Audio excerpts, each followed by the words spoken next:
السلام عليكم. تابعوني كده في الفيديو دوت وهو تعليم تأسيس المعجون زي ما انتم شايفين كده. تابع الفيديو واشترك في القناة.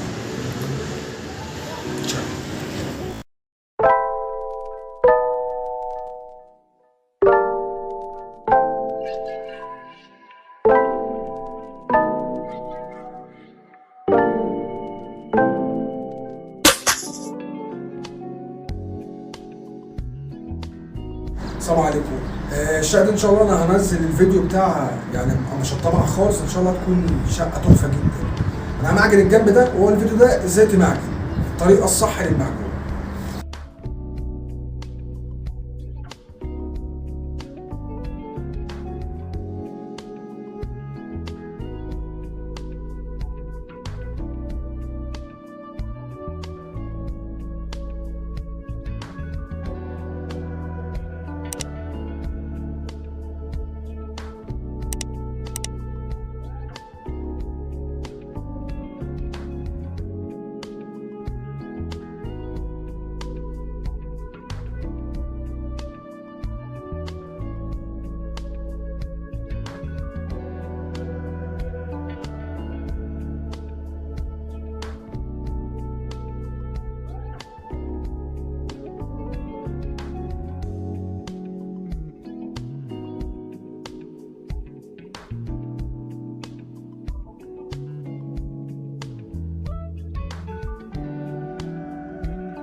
بتفرد انت المعجون بالطريقه دي، مش بتفرد وتلم عشان ما تجردش المعجون معاك، لازم تدي لحميه كده وعرق في الحيطه. دي معجونه شيلد، معجونه نظيفه جدا. فتابع كده معاك الجنب ده معجونه ازاي.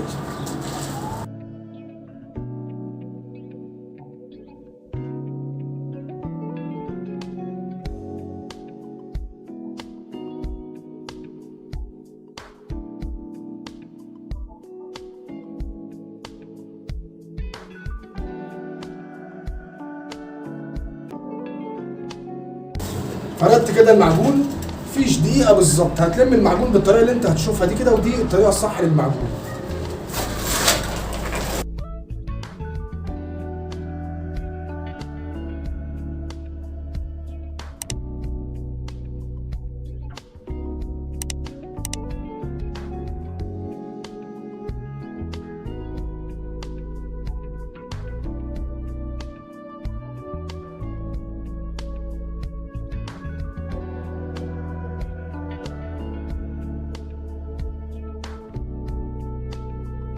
لما بتمعجن وتفرد المعجون لازم ترد عكس تاني.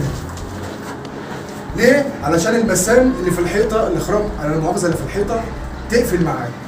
يعني بتفرد كده وترد كده. تمام؟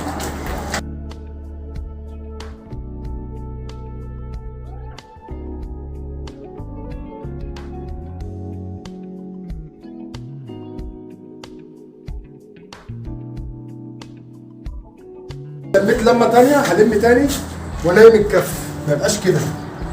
قرب يا محمد.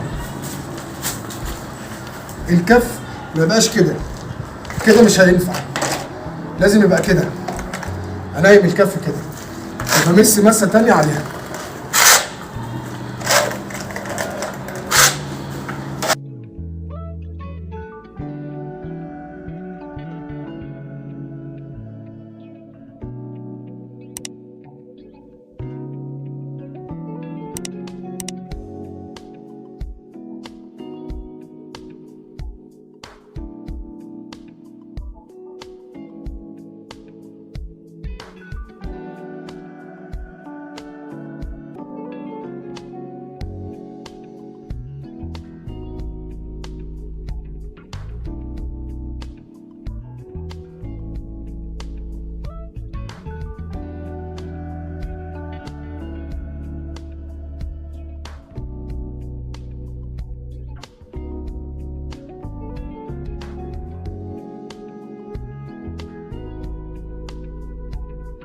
في حاجات في الحيطه اهي،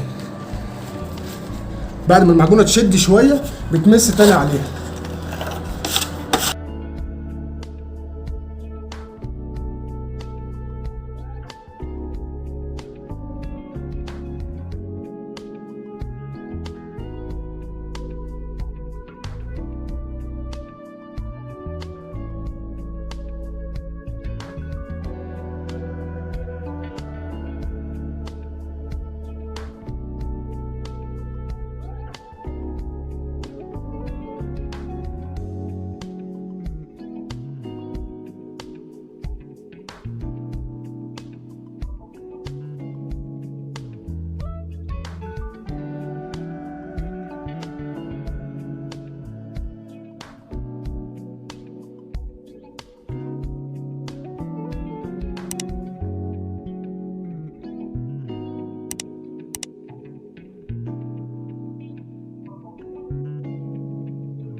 طبعا زي ما انتم شايفين كده انا بسافلت في الحيطه، لان هي دي الطريقه الصح للمعجون. بتفرد بالطول او بالعرض من فوق او من تحت، بتعكس الكف بتاعك، يعني بتفرد كده وبعدين بترد تاني كده بالمعجون عشان تقفل المسام بتاعت الحيطه.